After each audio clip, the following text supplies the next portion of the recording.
Good idea. Okay, and we're off. Okay, perfect. Thanks, Sonia. It is 2 minutes past 12, so good afternoon, everybody. Hope you're all doing well, and thank you for turning up again today. I hope you're finding these little short sessions interesting. They're a bit of a whistle-stop tour, but I hope you find them interesting nonetheless. Just before we start into today's topic, which is going to look at leadership of a team, some of the basic strategies and so on within teams, projects. Everybody I've received details of so far has been sent out the links for the Scrum if they wanted to do it. It's not compulsory, but it is just an extra piece that's there for people who want it. If you didn't receive if you didn't find the emails with the links in it, please check your spam or junk mail area, because I've noticed that some of those can get shunted off because they have links in them. They can be shunted into the spam folders. And if at that point you still haven't got it, just let us know. We'll or let the Anya and Nikki know, and they'll send me the details, and I will get them reissued to you as soon as in the next couple of days, or as soon as I can. But everybody so far that has sent me details, I've even seen people have completed them. Well done to those people who have the process completed and the certs achieved. Congratulations and well done on that. But just check, if you haven't received it, check your spam folders. I'm confirming that every name I've received has gone on to the system, and I have received confirmation. I get a copy of the emails being sent out to people saying, here's your login details. So I have received the confirmation of all of those. So they have gone out. So if you haven't received them, check your emails or your spam and junk folders first. You still haven't got them for some reason, just let Anya and Nikki know. They will come back to me on it and we'll get it resolved for you. Okay, so let's move on.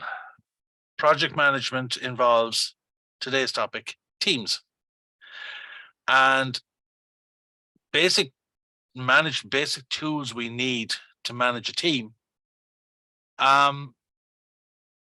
Starts with observation. A project manager, this is one of the reasons I always say project managers cannot allow themselves to get dragged into the detail of a program, as in they can't get caught up in the day-to-day doing of things on a project, because you need to be able to see what's going on.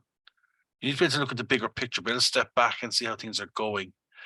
And for that, within the project team itself, a manager has to be good at observation, has to be able to spot what's happening, to spot the issues between team members, and manage accordingly. You also need to be able to talk to people, and if you're tied up doing specific tasks within the team process itself, you're caught up doing you're in a building project and you're there doing the wiring, you're not managing the project, you're managing the wiring process. You need to be free enough to deal with something as it's cropping up and not be sort of up a ladder, stuck on something and say, well, look, I'm in the middle of this, I'll come back to you next week or tomorrow when I have this job done. That may not be feasible. So the manager's got to be able to step away and be the observer. Yes, give a helping hand, hold the ladder for somebody, give a hand, move stuff or offload a truck or something like that. A short process, but not get caught up in the day-to-day stuff, because your job is observation, your job is conversation, your job is managing a project performance appraisals, we said last week, in your storming, norming, and so on, or your forming, storming, norming, and so on. Then the performing part of it is the looking at the tasks and make sure people are doing what they're supposed to do when they're supposed to have it done. If you're not there to appraise that and to manage that, people, if they know it's not being managed, might take their foot off the accelerator. They might relax a little bit. They might take a shortcut. They might do something which could hinder the overall project success. You're the project manager. Your name is on the top of the page, so you're the person who's going to get blamed, not the person who you're managing and you're supposed to be controlling and coordinating. Controlling is the wrong word, but you're supposed to be appraising and making sure they do the job. As issues arise, we need to keep a log of them. No matter how trivial it seems, if something is coming up, it needs to be recorded, because something small could become something very big very fast. So recording where it was first observed, having a procedure for reporting any issues. I mean, I had one there. I literally just came off a lecture to come in for this day, coming into this lecture, and I had we're talking to the program director during the week. I noticed when I was going through the attendance of the class last week that one person, I appreciate that an online program, some people share computers, and that's fine from the college's perspective, different college, but from that perspective, there's no problem. And all I ask is that everybody has their name put on the chat box, that somebody, if the owner of the computer just types in whoever's with them, put in their names, put in their student numbers, and that's fine. They can be recorded as present. But I noticed when I was going through it last week, the same guys kept putting up people's names. And in total, there were, including himself, there was 25 names came from the same person. Now that's one hell of a house party for a class. So it's a small issue. It's not the end of the world either way, but it's something that I made note of it, and discussing with the program director during the week, I just raised something funny that I spotted, the anomaly that I spotted, and no action's been taken. It's just get me to check the situation this week and just see what happens. See if there's something that should be noticed. If it happened again this week, then there's going to be a bigger issue. There's going to be something we're going to have to look at. But I don't think it is. What I saw today, it seems to be fairly okay, but I'll check it properly over the coming days. But this log, the small issues as they crop up, we need to stay on top of them. One of the things a project manager needs in the team area is interpersonal skills. The ability to deal with other people, to speak with other people, to manage other people, to communicate effectively with other people, a confidence in themselves, but also their ability to speak and to interact with other people. And that's not to say that someone who's extremely shy or extremely withdrawn or extremely quiet can't be an excellent project manager. Yes, they can, because there's this almost, we can swap a persona, that we all turn up to work. We all have two personas. We have our work, our outdoor persona, and we have our at home personal persona. And very often we're different people in a work environment. We act differently. We speak differently. At home, when we're relaxed, we're completely different. That's a long known fact. So even a very withdrawn person can be a very good project manager, because a person who doesn't interact that much with other people can be a very good project manager. It's when they're in the job, they're kind of in the zone and they do what they have to do. When they go home, they revert back to their natural style of withdrawn quietness, whatever. Sometimes we are going to be yin and a yang in our businesses. So just having the interpersonal skills to be able to do things like this is very important. It's very, very useful. That brings us to, we talk about management. We've talked, I think, the last couple of weeks about leaders, project leaders. What's the difference? And why is it important?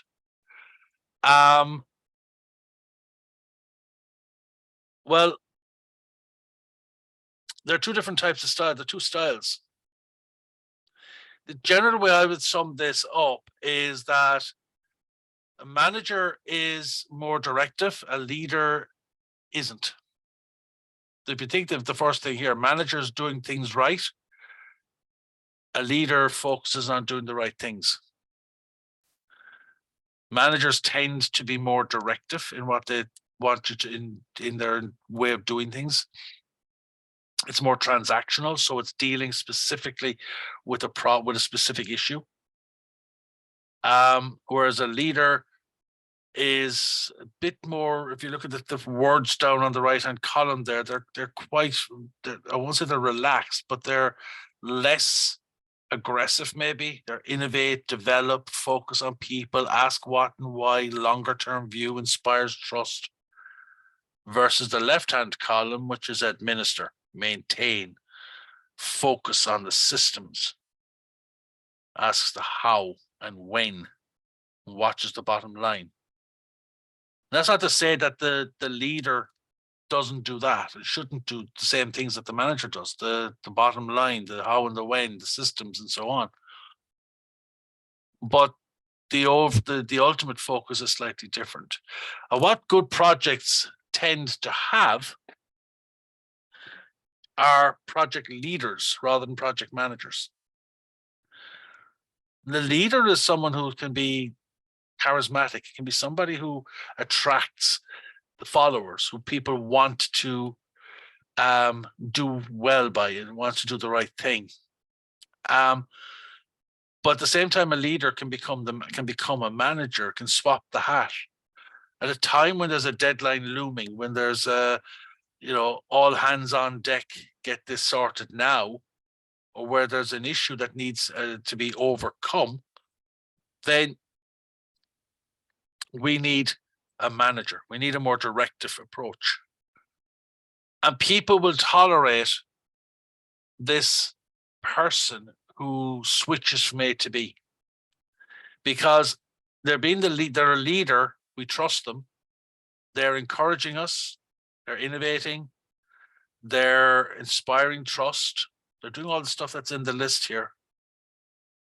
And when they switch to management, it's a signal to us. We know if they switch to management and they're telling us to do something, then this is serious.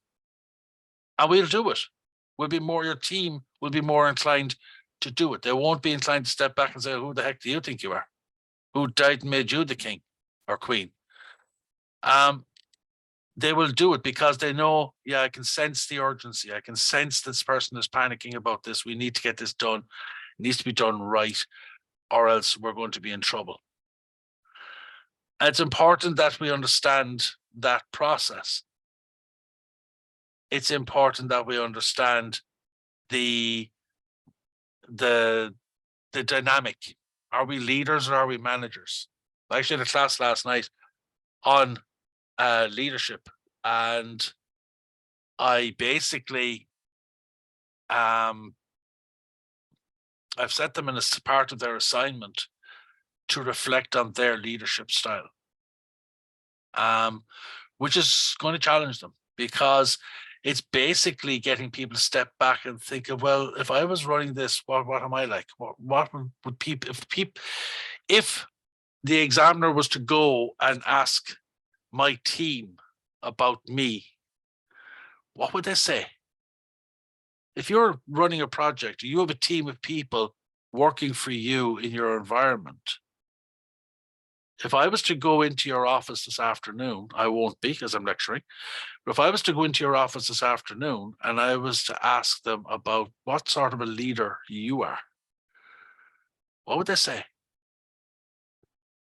It's one of these things that can scare people when they start to think about it, but it's actually a very good way of working out, because if that's the way you are as a leader or as a manager, what would you be like in a project if you're running a specific project?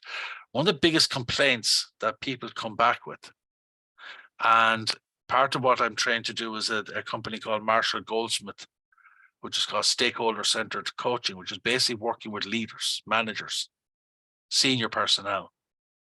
And as part of it, you canvass the team not the person, canvass their team to get feedback, to get information.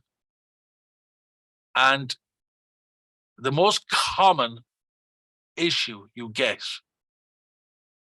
from teams, and this can happen in a project as well, it's a huge indicator and a huge red flag in a project. The most common thing you will hear is they're great people, they're brilliant in charge. Some people will call them leaders, some people will call them managers. Their only issue is they don't trust us. And what do you mean by they don't trust you? They don't trust us. They don't delegate to us. They don't give us things to do. They don't let us away to do our job. We know how to do what we need to do. We know what we need to do, but they won't trust us to do it. And that impacts the team. Now, if you're a project manager and maybe a little bit of a control freak, it's very hard to delegate. It's very hard to let somebody else do the job. You get sucked into doing it all because actually, look, I just have it done as fast as soon as I tell you now, I'd have it done. So I'll do it myself. What message is that sending to the person who's there waiting to do the job? In project management, we have to think about the people around us. Our interpersonal skills has to be very good. We have to know the impact we're having outside of ourselves. In our heads, in our rationale, it's you do something, I'd have that report done, I'd have that job done as fast as now as I'd get somebody else to do it. I might as well just go and do it. In your team members' eyes, I mustn't be good enough. They don't trust me. Because if they trusted me, they'd get me to do that simple job. I'd have that job done in a couple of minutes. But they wouldn't even give me that to do. They're doing it themselves. I could help them. They're complaining of being tired and burnt out and stressed out, but they're not letting me help. So as a manager or as a leader, we need to be more aware of ourselves, more aware of our styles, more aware of what we do, and more aware of the people who work with us, our team. So that brings us into leadership itself. And we have, there's a whole load of different types of leadership. A load of them. But I'm just going to look at kind of 4 primary types of leadership. On my screen. I go from extreme to extreme. So we're going from directive to delegating across a number of areas fairly quickly. Just very much a whistle-stop tour on this. So a directive situation where we have to be more direct, more managerial, more forceful, maybe, is where we have staff, team members who have a low competence, maybe inexperienced, new on the job, new on the project. They need training. They need skills updated. Maybe their knowledge needs to improve. They need constant supervision. That's what, as managers, we have to recognize. As the project manager, the team leader, we have to recognize. And we also have to know that what does the employee need? What does the worker, the staff member need? The team member need? What they need is a high commitment from management. They need what is euphemistically known as the hand-holding. Back in the day of apprenticeships, the way a person learned their trade was to work with an experienced tradesperson. And the phrase used, the term used for that task was sit by Nelly. I also, it's a funny phrase, but it makes perfect sense. The sit by Nelly is where I sit with the person and I'm watching them and I'm observing them. And as we're going along, they're getting me to do little things. And as I do little things, I do those well, I get to do more little things. And as time goes on, I develop the skill. Now, in the modern world of projects and timed times and all that sort of stuff, and high energy and high pressure and high everything. We can't let people sit and learn from us for 5 or 7 years. We have to actually get people up to speed quickly. So it's got to be a sit by Nelly on steroids. So we need a high commitment from a manager. We need patience. We need the ability to communicate. We also need the confidence to get people to a point and let them off with a task. And instead of, unless it's a regulated industry, instead of measuring the process, measure the output. People may not do things the way you've done them. And that doesn't mean it's wrong, unless it's a highly regulated situation and there's a very specific process to be followed. It doesn't necessarily mean that it's wrong. It just means it's different. So we should be, instead of correcting people, no, you're doing it wrong, you need to do this bit, then that bit, then this bit.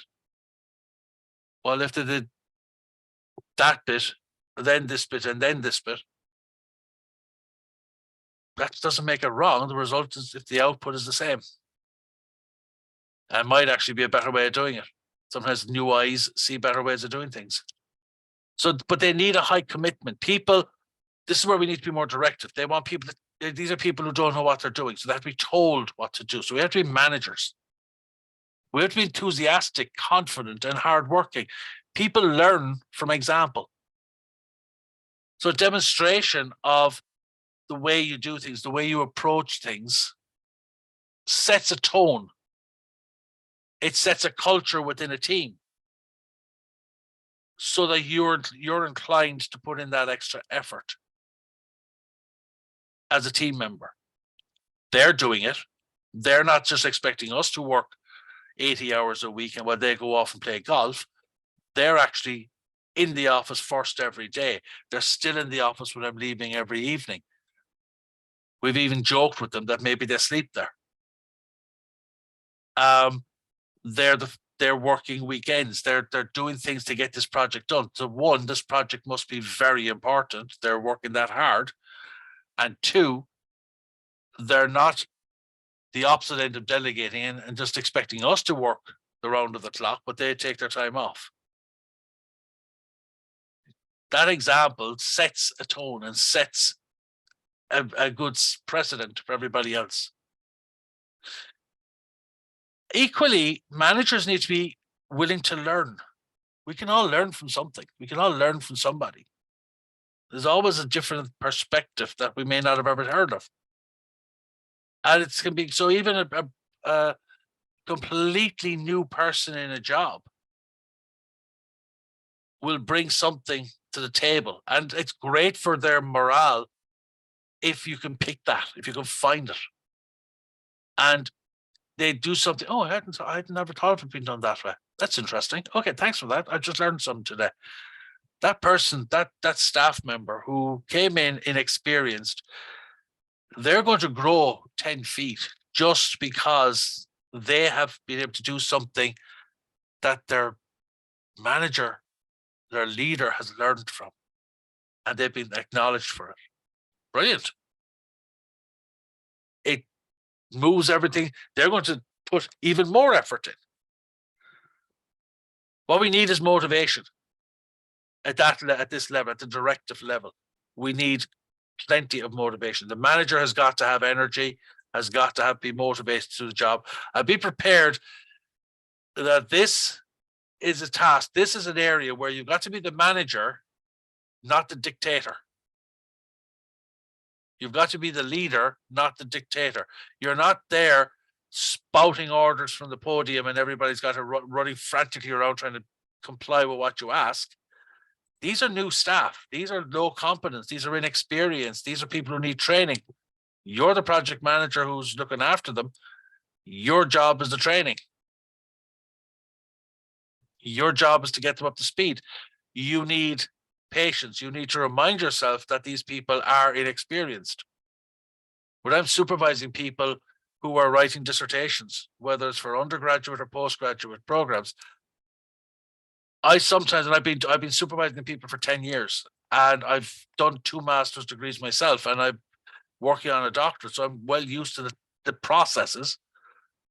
But I have to remind myself every year when I get a new batch of students that these are people who haven't done this stuff before.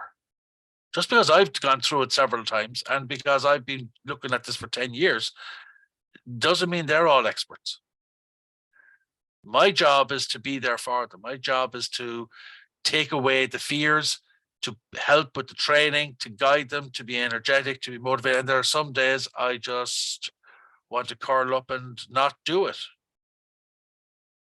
But it's not down to me. It's down to the people I'm working with. It's down to the team, down to our little project team of dissertation students and me. And you sometimes have to remind yourself that they're at a different place, and you've got to get them to where they need to go.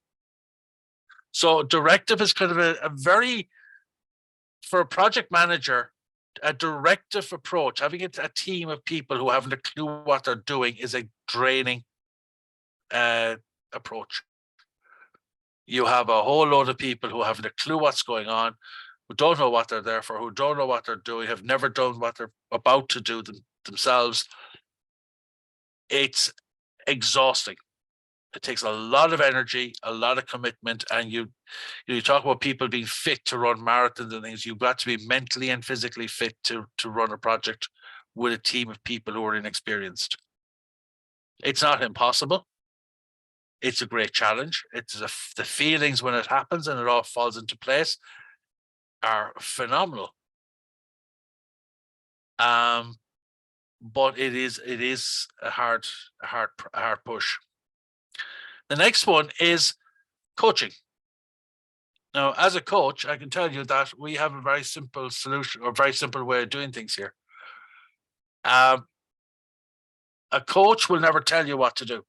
So therefore, straight away, we're stepping away from the managerial perspective into more leadership, guide perspective.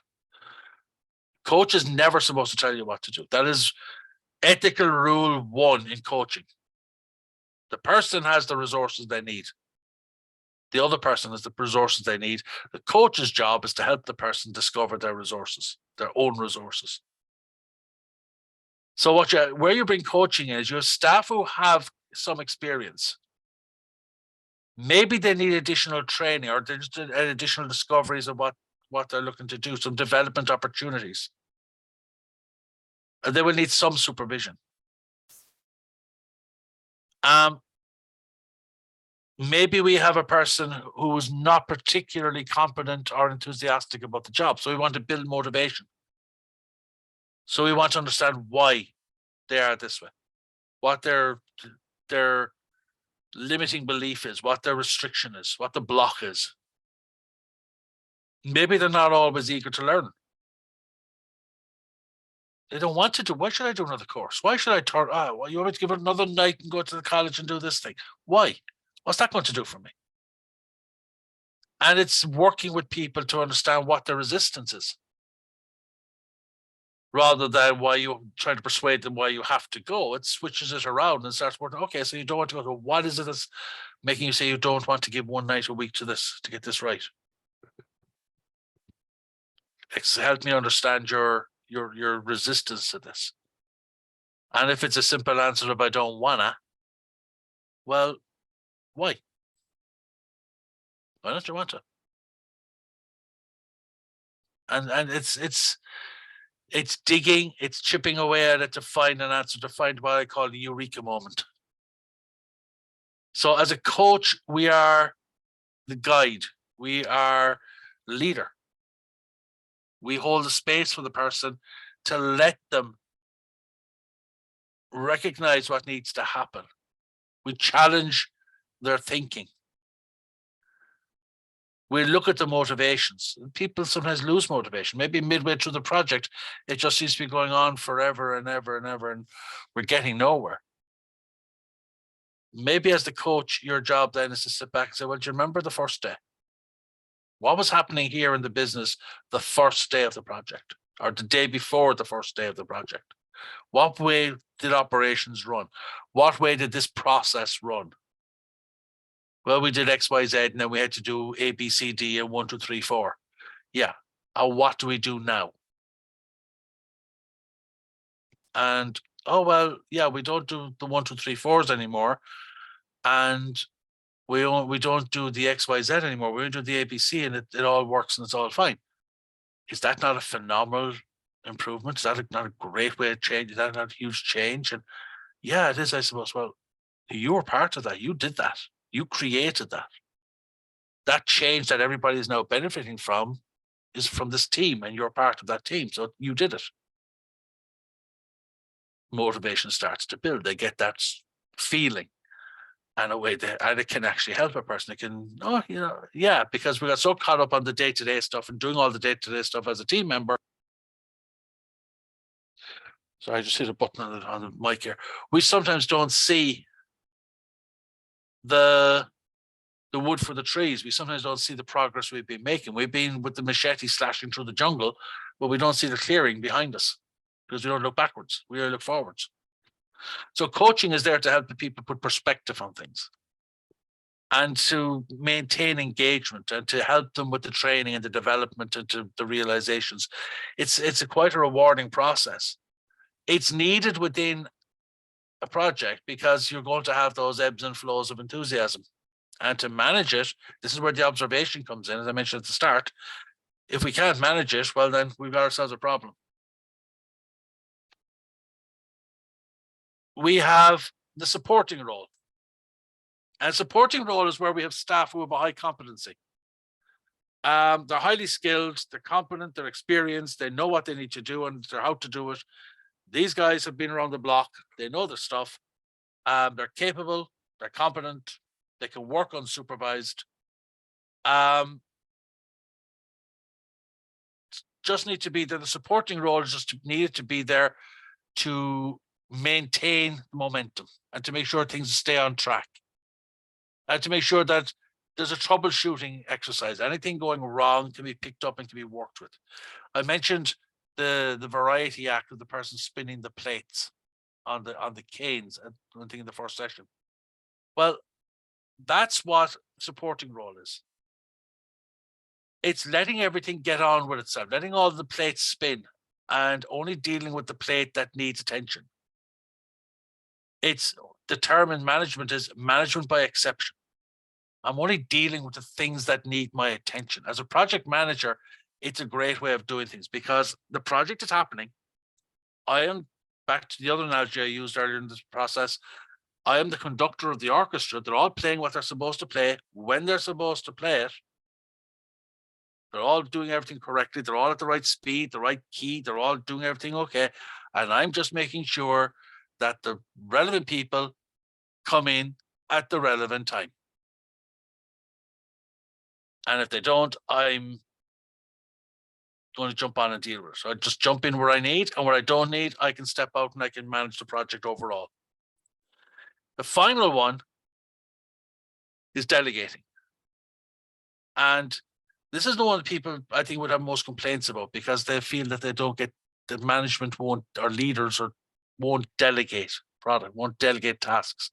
That can that can go very wrong very fast. But staff generally in the organization or in the project team have a lot of skill, very capable, can work unsupervised and knows what needs to be done and how to do it. They have a head in their shoulders and they can do this. That actually builds more enthusiasm and more confidence because they're trusted. There is that sense of achievement. There's that sense of ability to accomplish things. It also means people push themselves. You give me this task. Can you teach me how to do something more? Can you give me more? Build my skills even further.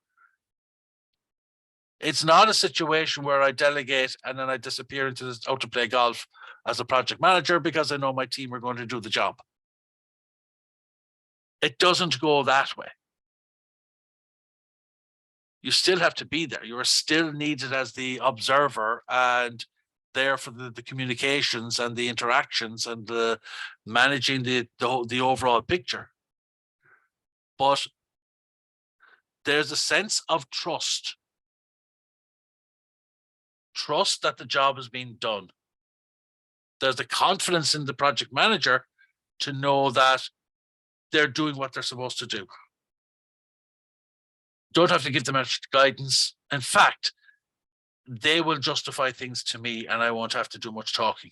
They will back it all up.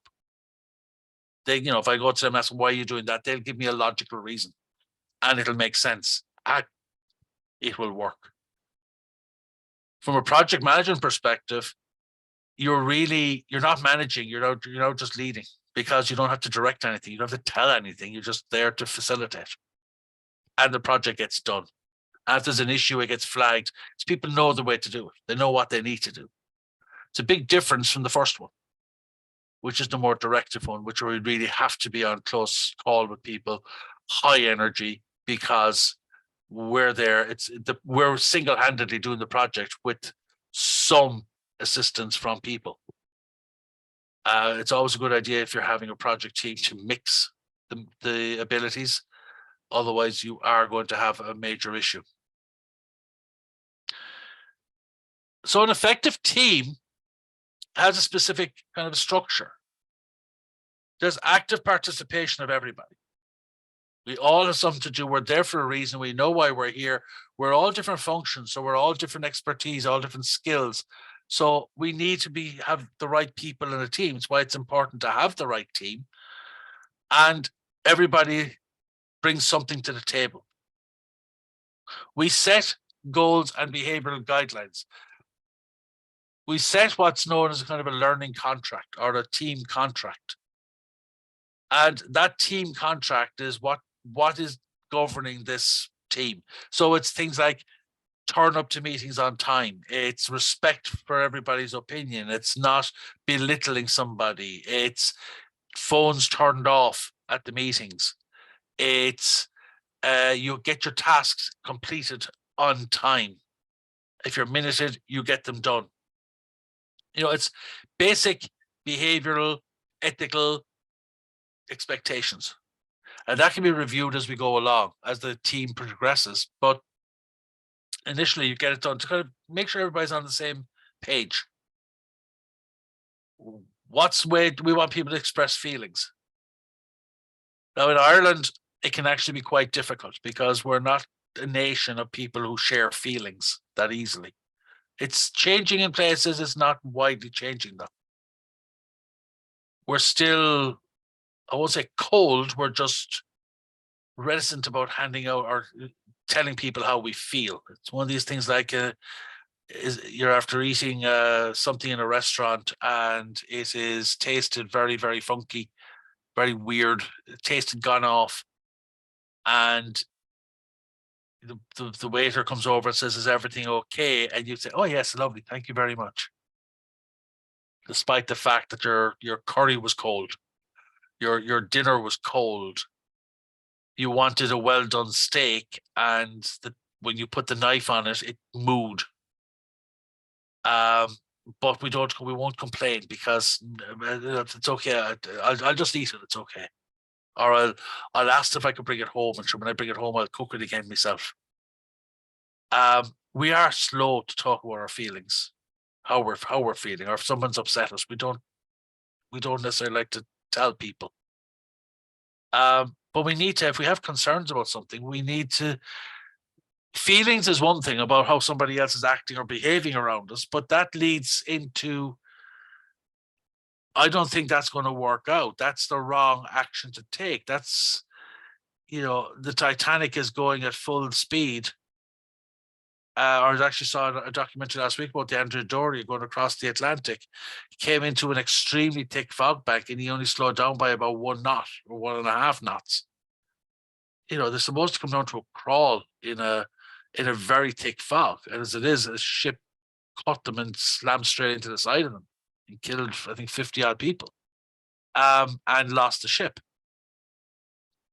If you have concerns about something, you flag it. I'm not happy that this is going the right way here.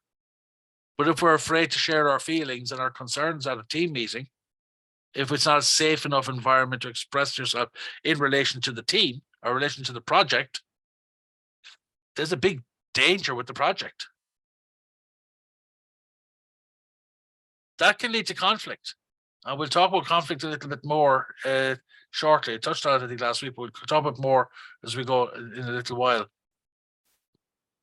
The win-win is an important aspect. We want to be able to achieve success in our business or in our project. So everything has to be a win-win. The idea of I'm going to be stronger than you, so I'm going to say things that you're going to lose, win-lose, that doesn't work. What happens if I belittle somebody on a project team because I said their idea is rubbish, it'll never work, and I go home going, got them. Yes, I got them. They'll be quiet the next time they try to raise a stupid idea like that. What purpose does that serve anybody? It serves no purpose. And what it's going to do to the other person is they're going to go back and they're going to say, well, the next time I have an idea and I have a beautiful idea, which would half the cost of the budget, and it would half the time it'll take us to complete it. But you know what? I'm not saying it. They can struggle on with it, and I'm not saying it. Oh, and I've seen another thing that they seem to be doing, and if they keep going down that way, the whole project's going to blow up in their face. But again, after today, I'm not saying that. I'm not going to. No, because they're demotivated. They've lost interest. So where's the win-win there? You've made me you belittled my ideas. You have made me feel like a fool. You have beaten me down. And this can happen. A strong character in a project team, which is a confined area, a confined process, remember, temporary process, it can actually lose the win-win bit. It can actually make us feel like we've lost. I also mentioned earlier on in this process that a project team should be a very flat process, very flat structure, hierarchy. In other words, we want the project manager and the team. You don't want a hierarchical system where this person reports to that person who reports to this person and all the way up the line to the project manager. Unless it's a very complex project made up of multiple areas, by and large, it should be a very flat system, very flat structure. And everybody should be free to talk. If they have concerns, if there's any sort of issues, if there's any conflicts, if there's anything that needs to be resolved, everybody is free to speak, to give and receive feedback with respect and within the confines of the project team. So it's not personal, it's not taken outside. In fact, personality should not exist. It should be focus on the issue, not the person, at all times. That's a basic rule that should be in these behavioral guidelines. So just because I don't like your attitude, I think everything you say is dumb. No, that's not going to cut it. And that person is the person who has that attitude should be pulled up, not the other person, not the person who is considered, inverted commas, dumb. There's a lot that needs. These are all you're going to say, but that's common sense stuff. It is common sense. Unfortunately, in some business, in some projects, it's not that common, and that's what we need. People, project managers' job is to drive this. This is why we need to be away from the actual nitty gritty and concentrate on is everything else going well? Is the ship sailing fine? Because we all want to achieve the same thing. We all want to be sure of what the project is all about. We all want to be on the same hymn sheet, as they say, looking at the same objectives, following the same standards, then understanding the expectations and the boundaries and the communication process. As strange as it may seem, all business can be summed into one word. All projects can be summed into one word: communication. Do that right, and everyone knows where they are, everybody knows what they need to do, and everybody just goes and does it. It makes it so much easier. And the orchestral conductor for communication, the overture to communication, or the opera communication, is the conductor. That's their job. I'm not going to go through all of the next 2 slides here, but there's a whole list of stuff here as to what the code of conduct is, and you can take a look at these yourself, how the team meetings, teams are involved meetings. There's a saying that I always use when I think of the word meetings, and that is, meetings are places where minutes are kept and hours are wasted. And I will bet dollars to donuts there are some people on this call today who started nodding when I said that, or smiling when I said that, because yeah, they're just thinking of a meeting that they were at, or they're going to, or the one next week. And it's on Good Friday at 2:00, and it's going to go on till about 5, because somebody decided they wanted to have a meeting on Good Friday at 2:00. Believe me, I've been there. I got so desperate at one stage, I went to my boss after a meeting. I was sitting at a meeting for 3 hours where I didn't open my mouth once. And it wasn't a project, it was a factory meeting. And I was sitting there, and I went to him after the meeting, and I said, do I actually have to go to these meetings in future?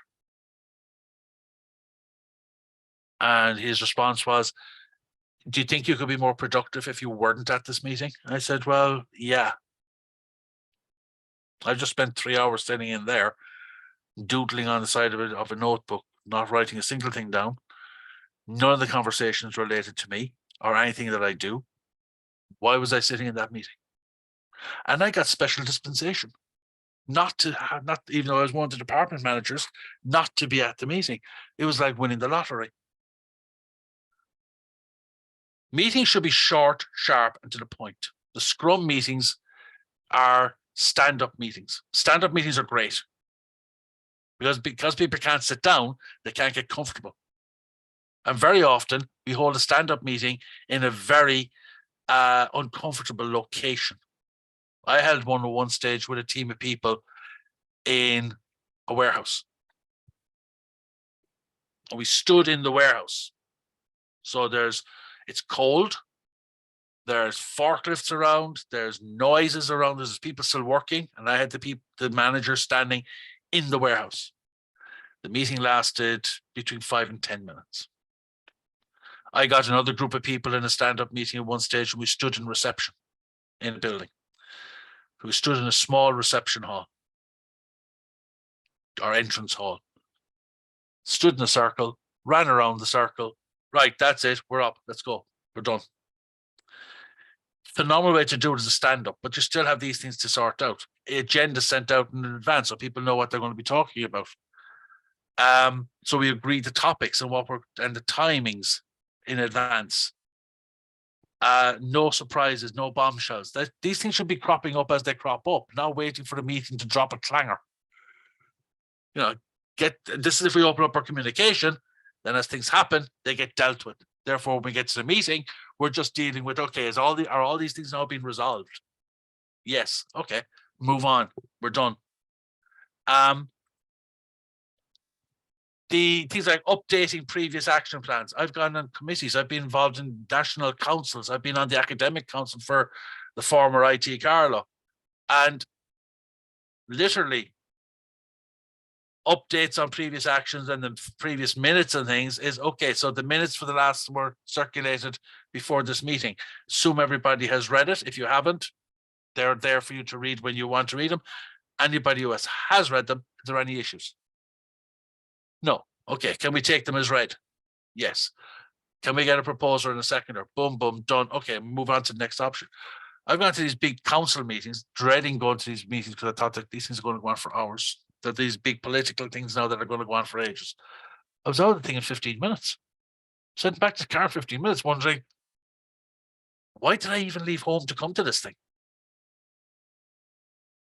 when we went onto Zoom because our Teams, because of the COVID, it was brilliant. I've got a council meeting onto the council meeting, and by the time the kettle's boiled, I finish the meeting and I can go have my cup of coffee. Great. Meetings should be short because meetings are only to touch base, find out what's going on, and work out if there's anything that we need any assistance on or anything that's cropping up that may cause a problem that others in the group need to be aware of. Basic understanding, basic common decency of turning up to a meeting on time. Wow, there's a revolutionary idea. I knew of a manager, I've never experienced it. If he had a meeting called for, we'd say 12 o'clock, everybody would be in the boardroom, the meeting room, whatever, before 12 o'clock. At 12 o'clock, on the button, he would walk into the meeting room. He would close the door and he would lock it. Anybody who turned up at 30 seconds past 12, a minute past 12, would not get into the meeting. Doors locked. Nobody's allowed to unlock that door. Unless there's a fire, nobody can unlock that door. And at the end of the meeting, he would be the one to unlock the door and be the first to leave. So he was last to arrive and first to leave, but he always arrived bang on time. Never early, never late. A meeting is due to start at midday. The meeting will start at midday. And anybody who turns up a minute after the time, 2 minutes, 5 minutes, 10 minutes, 20 minutes, even if they were having a vital conversation or phone call with somebody, doesn't matter. You're not allowed into the meeting. You're not allowed to disrupt the meeting. Because somebody comes into a meeting late. They're trying to find a place to sit down. They're taking off their coats. They're doing whatever. And it's basically impacting everybody else. Essentially, the meeting stops until this person has settled in. Making sure there's no hogging. Again, I used to go to a meeting at group meetings, and meeting would start at 7 o'clock, and we'd all be, I was in van sales at the time, and we would all be involved in sales from 6 o'clock in the morning. This is 7 o'clock at night. We've spent the day on the road driving around the county, around Cork, around the county. And we're back. We've done our stocks. We placed our orders. We're tired. We've had a long day. Maybe we've had a lot of difficult customers. And the management wants to hold this meeting. So the meeting is about to be held. And we're sitting at this small office, all of us, 12 van sales plus supervisors and area managers. At the time, smoking indoors was allowed. So this guy had a pipe, made it even worse. And he hogged every conversation. If the manager was talking to me, this other guy would answer. And just meetings were not till midnight. It could be midnight when we're going home. And we're back in again for 6 o'clock the next morning to start all over again. It was absolutely soul destroying. And there's no need for it. So basic common decency and basic common meeting protocols for projects and for everything else is stands in this game. And the project manager's job is to make sure that happens and make sure there is none of these side discussions, these conversations going on the side. In Griffith, in a classroom in Griffith, there's all international students, and a lot of them they just seem to ignore the fact that there's somebody up there lecturing. So they'll have a whole conversation, but it's not whispered, it's actual conversation. So you have to stop the class several times and tell people essentially to shut up, or to, if they want to have a conversation, the door is there. Use it. I have no problem. Head out. Go off and do what you need. And there's a small little bell now on the table. So it's obviously other lecturers have had the same problem. It's one of these ones that you find, the hotel reception, it'll press down, bing, bing. So it's on the desk in front of me. So if they start getting out of control now, it's a bing to get attention and get people to to just try and stop it. Yeah, it works. It doesn't work. It works periodically. It works most times to stop it, but back up and running again after a few minutes. We need to be able to manage the process. We're not going to get the job isn't going to get achieved if our project will go out of control if we're not careful. We're almost there. Difficult people are important to know about. And again, if we have an agreed code of conduct for behavioral conduct for the process, for the project, we will have a document to refer back to as to how we're going to handle this situation. Important thing is don't throw a big gallon of petrol on top of the fire. Difficult members may have an issue. They may have an issue with the project. They may have an issue with the fact they're there. They may have an issue with somebody in the group. And until, as a project manager, you understand the conflict, jumping in, arms flaying, isn't going to do any good except make everybody angry and make everybody worse. So you start by listening. Pull people offline, talk to people outside the process, even talk to people individually outside. And start looking at, how can I turn this into positives? How can I get positive contributions on this? Maybe they're just looking at the same thing in different ways. So maybe it's a case of helping them reach an understanding with each other. Maybe there's somebody else in the group who can help you. And most importantly, don't take it personally. If you start taking it personally, you're going to end up joining the conflict, which is not going to do you or anybody else any good. The last one today is, again, to do with behavior within a project team, within a project meeting, or any meeting, and that is assertive behavior.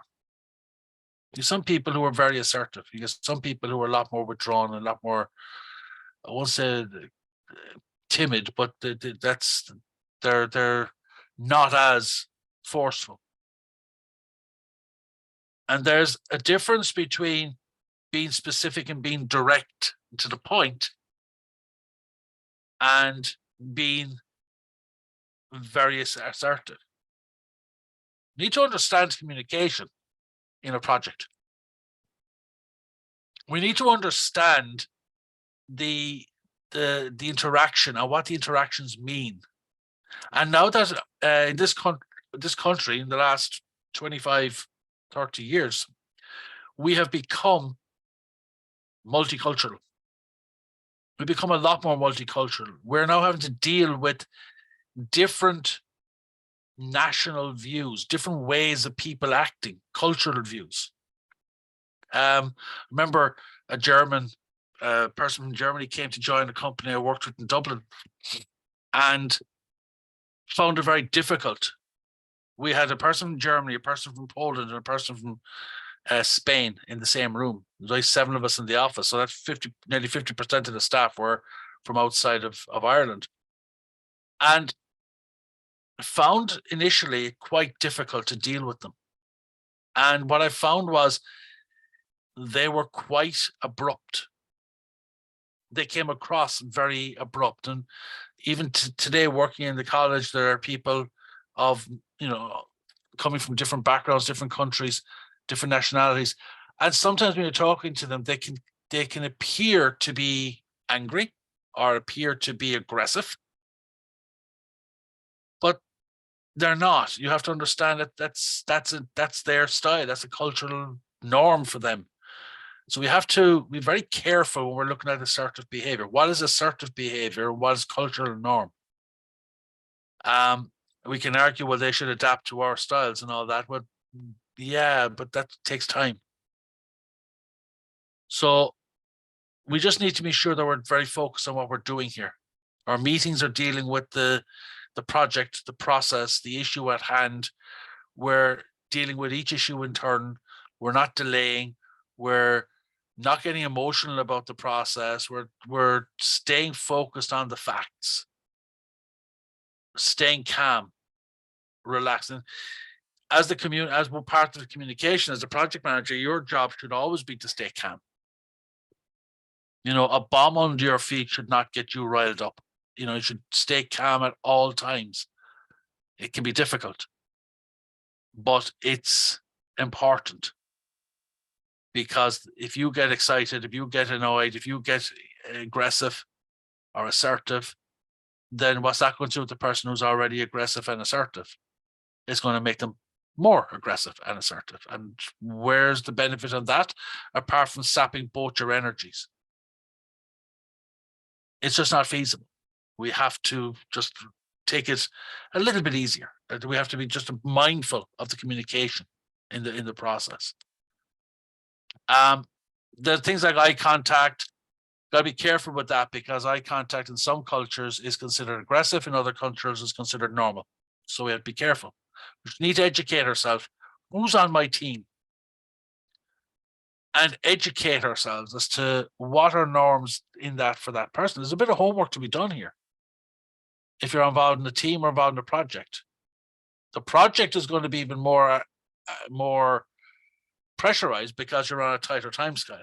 If it's a normal team process, like an operations meeting every week type of thing, and it happens every week, 52 weeks a year, every year of the business, that's a different situation that you get used to over time, and you can identify traits over time. But if you're just thrown into a team and your job is managing that team, a project, it's a smaller period of time. You're on the clock, and you've got to get up to speed on these fast. You've got to be able to read the situation quickly. Observe, the very first point that came up on the very first slide. You've got to be able to observe, and you've got to be able to have the conversation, the communication with people to help you understand. And with that, just conscious of the time here, I know people are rushing to get back to work and things. That concludes today's session. I hope you found it somewhat interesting. If there's any questions, I've just had the chat box open here, and I see you've all been very quiet and shy. Probably having the Sarnies and the whatever at the desk. Next week is the final session, and we'll be looking at conflict management, or touching on this again, the conflict within the team, but more importantly, we'll be looking at why projects fail and succeed, or succeed and fail. Looking at some of the things that can go wrong within a project. Okay. So if there's any questions, chuck them in the chat box, and if that's okay, if everything else is okay, thank you very much. Anya, back to you. No questions, Dennis. You have it all covered very comprehensively, as usual. So thanks everyone for joining, and I hope we didn't keep you from your lunch. I'm looking forward to mine now, and we will see you all next week. Thanks, Dennis. Thanks everyone for joining.